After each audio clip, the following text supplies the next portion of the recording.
June 25, 2019, the doors of a Manhattan courtroom swung open to reveal the world's most infamous drug lord, Joaquin El Chapo Guzman, flanked by a cadre of former allies turned witnesses, sealing a fate no cartel ever imagined. The world's most powerful drug kingpin, who once commanded a sprawling empire that flooded streets from Los Angeles to London, would finally be brought down not by a raid or a shootout, but by the very men who helped build his empire. Born in the dusty hills of Sinaloa in 1957, Guzman grew up amid poverty, learning early the brutal calculus of survival.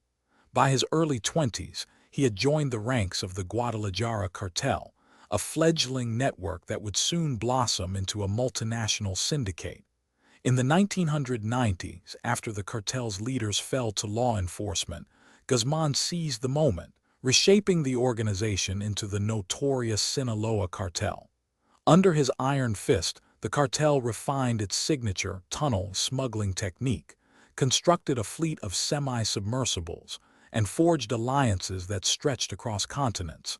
At the height of his power, the D estimated that the cartel moved more than 1,000 metric tons of cocaine, heroin, methamphetamine, and fentanyl each year, profits that dwarfed the GDP of many small nations. Yet even an empire built on fear and blood has cracks. The first fissure appeared in 2001, when Mexican authorities captured Guzman in a dramatic showdown at a seaside restaurant. Though he escaped a maximum security prison in 2001 through a mile-long tunnel, the episode exposed his vulnerability. The second, more decisive crack emerged from within his own circle. Over the years, rival factions within the cartel grew restless, and the lure of lucrative plea bargains offered by U.S. prosecutors began to sway key operatives. By 2015, the FBI had secured cooperation from former lieutenants, including former Sinaloa hitman and former security chief Ismael Belmayo Zambada, who provided encrypted communications that mapped the cartel's inner workings. When Guzman was recaptured in January 2016 after a dramatic shootout in Los, an operation orchestrated by the Mexican Navy's elite special forces, he was immediately transferred to a maximum security facility in Colorado. The U.S. government, determined to dismantle the cartel's financial arteries, prepared a case that would become the most elaborate drug trafficking prosecution in modern history.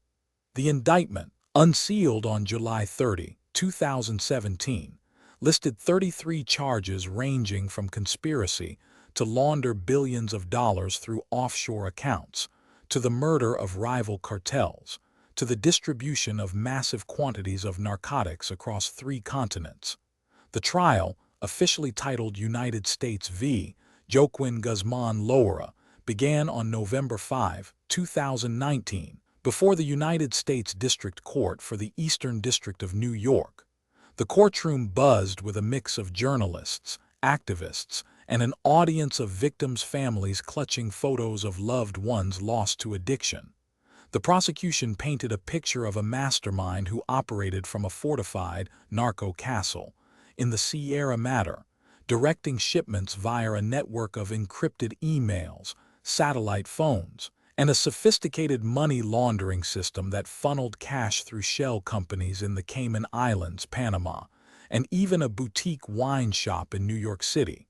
Key to the prosecution's case were the testimonies of former cartel insiders who turned state witnesses. 1. A former pilot known only as Vel Aguila recounted the logistics of moving over 500,000 kilograms of cocaine through clandestine airstrips, while another, a former accountant, detailed the complex layering of funds that made the cartel's billions appear as legitimate investments. Their statements were bolstered by a trove of seized evidence, over 2,000 kilos of cocaine, 8,000 pounds of methamphetamine, and a staggering $1.5 billion in cash and assets. The defense, led by a team of high-profile attorneys, tried to humanize Guzman, arguing that he was a product of systemic poverty and that the United States had overreached in its pursuit.